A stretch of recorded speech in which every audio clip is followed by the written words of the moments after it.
Hi everyone, it's Tony Tonkin here from the Job Protection Party.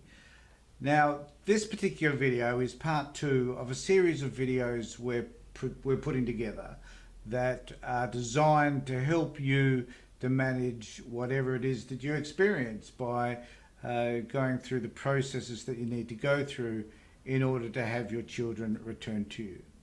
Now, much of that is about how you confront the department, the things you say and do, and we talked a little bit about that in part one.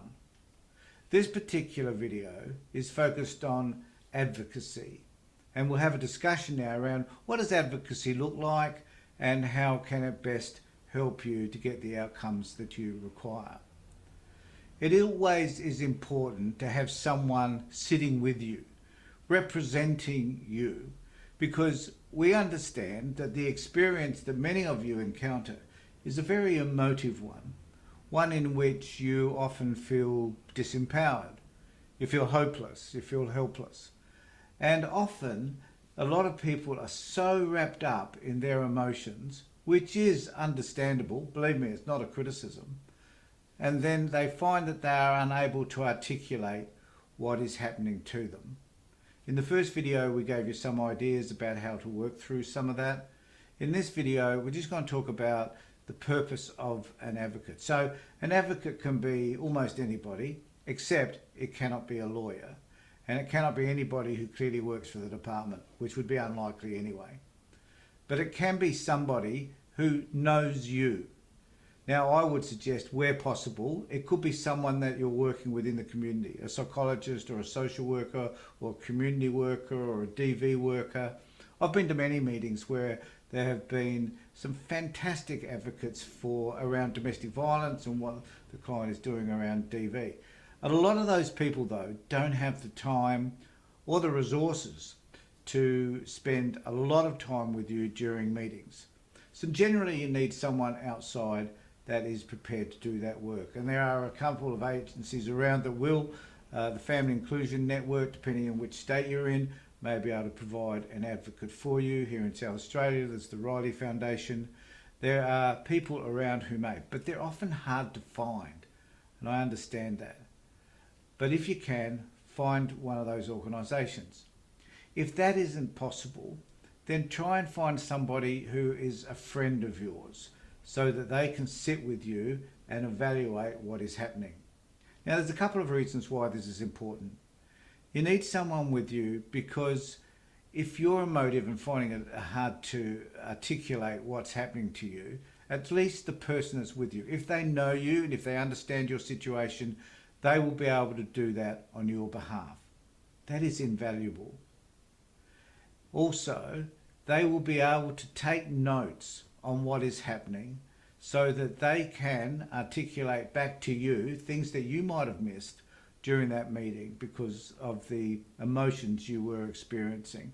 And sometimes I found that people tend to misinterpret some things that are said, and that an advocate can help to clarify issues that perhaps you weren't all that clear of. Now, an advocate needs to be somebody who does remain calm. Advocates are also people who perhaps are not often accepted by the department as being people that the department believes should be there. One of my biggest issues as an accredited mental health social worker has been that even though I'm accredited to do this work, the department may often object to me even being present. The thing that you need to remember is that you have the right to have someone sitting in representing you or talking with you, because what happens in those meetings is something which is critical in terms of the way you find to manage your own experiences in doing the things that the department require you to do. And also, we need to be able to keep the department accountable for the things that they say or do. I've been to many meetings where social workers have said and done things that I've thought were most inappropriate, and I've actually complained about their behaviour. So it means that the process is transparent because at least somebody is able to offer some feedback back to the organisation or to that person's manager about the way they perceived that person's behaviour. Also, you might find that someone who is your advocate may be very supportive of you after the event. So where you've been emotional and things have been said and done which you didn't like, you can have somebody afterwards to talk to about what's been happening for you.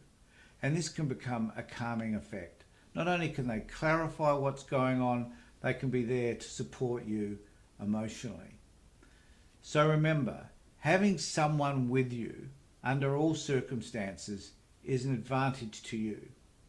It is your right to say to the department that I don't wish to have this meeting until I can have a support worker with me.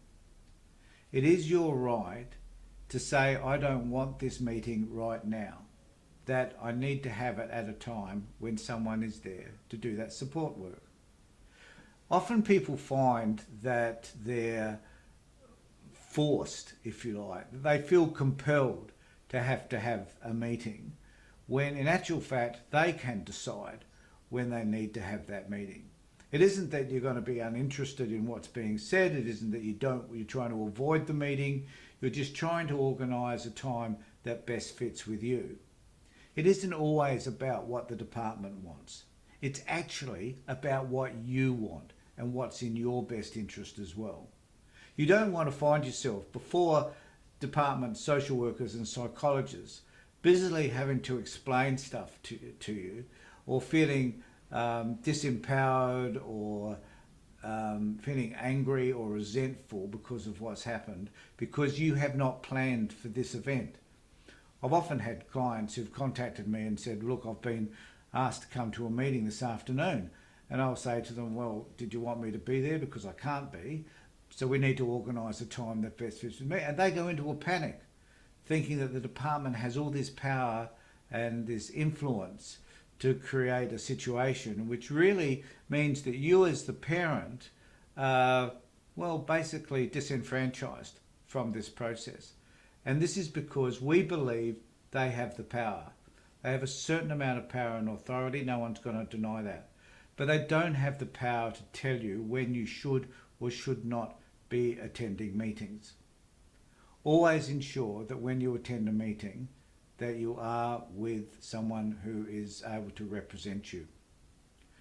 Also, the person that you take with you needs to be able to articulate calmly what is happening to you. They also need to be able to ask questions.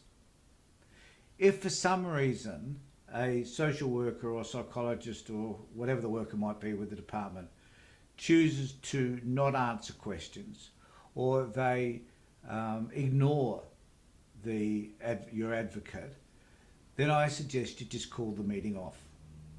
If at any point they behave in ways that you believe are inappropriate, stop the meeting. Let them know that you will have a meeting with them when they're acting appropriately. You have the power and authority to do that. They can't hold you in a conference room. You can leave whenever you want to. And sometimes you need to give the advocate the authority to be able to do that.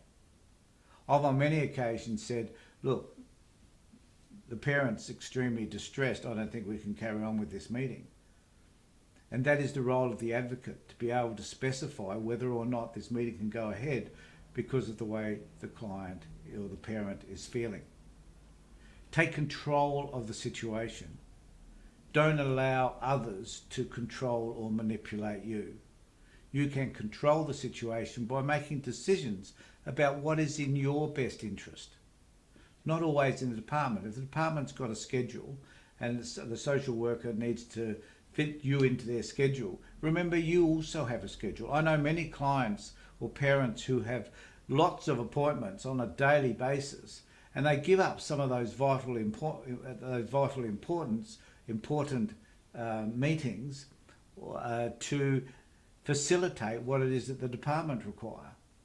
It goes both ways. So you stipulate what's important to you. make sure that if you're an advocate, know what times they're available and how often they're available so they can be with you. I will often say to a parent, look, I have got, I'm not available Monday to Wednesday next week, but I have got some time Thursday, Friday. These are the times. Perhaps you could organise a time around that. It is important. So sometimes people find that they have to attend the meeting and they can't bring their advocate along because the advocate's not available for whatever reason, but they feel compelled to have that meeting. If you let the department know at the very beginning that you won't have meetings with them unless you have your advocate with you, then that is setting the ground rules, and they should follow that. So if you have any other questions about advocates, please contact us at admin@childprotection.party and we can hopefully answer any of your questions. Thanks for being with us. Take care and be safe.